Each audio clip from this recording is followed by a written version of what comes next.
Hi everyone, it's Ash from FPL Hints, here with a follow-up on my free hit team selection video. Now, at the time of recording, when I made that video, I actually hadn't activated my free hit, and I was going to factor in a lot of different things, such as how double game week 28 went for me as well. I've decided actually, because of the substantial rank rise that I've had, that I want to carry on that momentum, and I have in fact activated my free hit. So before we begin, if you're able to like, share, and subscribe, that would be greatly appreciated.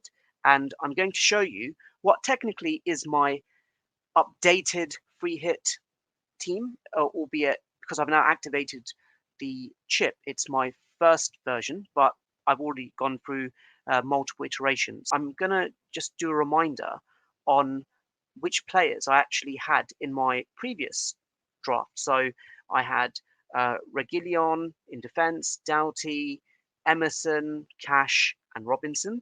The goalkeepers were Flecken and Kaminsky. The midfield fairly template with Son, Maddison, Gerard Bowen, Douglas Luiz, and at that time I had Richarlison, albeit he was flagged at that moment in time, and Watkinson, Tony, and Morris were my strikers.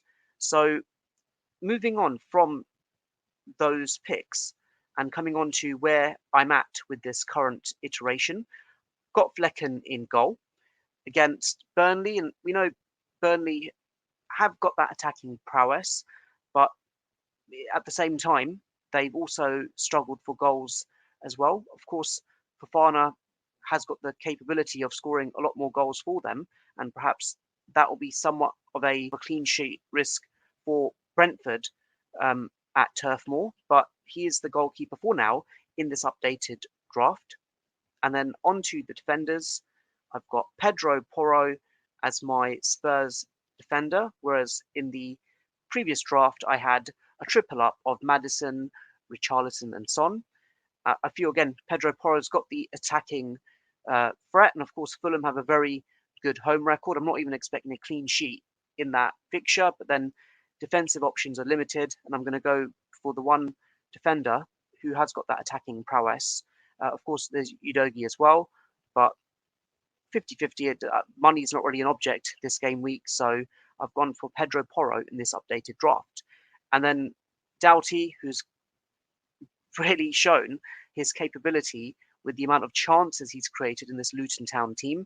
And had Luton Town been able to keep more clean sheets, I've got no doubt that his ownership would have been much more higher outside of this blank game week. So home to Nottingham Forest, again, not expecting a clean sheet, but I think purely from an attacking standpoint, among the defensive assets, he's the only one that stands out in that fixture. And then on to Brentford again, and that Burnley fixture. I wanted Reguilon for this fixture. He is yellow flagged. He may start potentially from the news that has been leaked, but at the same time, I'm not sure, and I don't know if he's going to play at least 60 minutes. So Ruoslev, that's how you pronounce his name, is the other option I've got in terms of his attacking prowess. Has got a double-digit return recently, if I'm not mistaken. It was against Chelsea. So for now, at least in this updated draft, he is the third defender. And then on to the midfield. So I've got, of course, Gerard Bowen. Makes absolute sense with his form this season, and Maddison and Son as well, who were the fairly standard template picks across the board for this game week. But the other fourth midfielder that I've got, it's Kudus, and I feel that with him, he's been had a reasonable start to his West Ham career. The form hasn't been scintillating of late, but I think there's a real opportunity here. And of course, the unique thing here is that both Villa and West Ham had football midweek as well. So perhaps to some degree, that will also be a factor in like how this match pans out as well. But I really can't look beyond these two assets. Of course, there's Paquetá as well, but I kind of feel with Paquetá that he's more or less the engine behind these two players. And if I really had to pick two West Ham players for this fixture, I really can't see any clean sheets here. It would be Bowen and Kudus. And then onto the strike force, which remains unchanged from that first draft. Morris, who was very unlucky not to score in that double game week 28, who wasn't one of my Luton assets from my actual FPL team. I thought might as well take a punt on him against Nottingham Forest. And Watkins, who picked up an injury, unfortunately, midweek in European action, got in there for now. He may potentially start, or it might come too soon for him, which means I need to make sure I've got reasonable enough sub one, which I have done so. And then you've got Ivan Toney, who hasn't really had great form of late. I think it's like, 3 or 4 games without scoring a goal, but it is his birthday on match day. So I'm hopefully expecting some sort of return, if not for that very reason alone.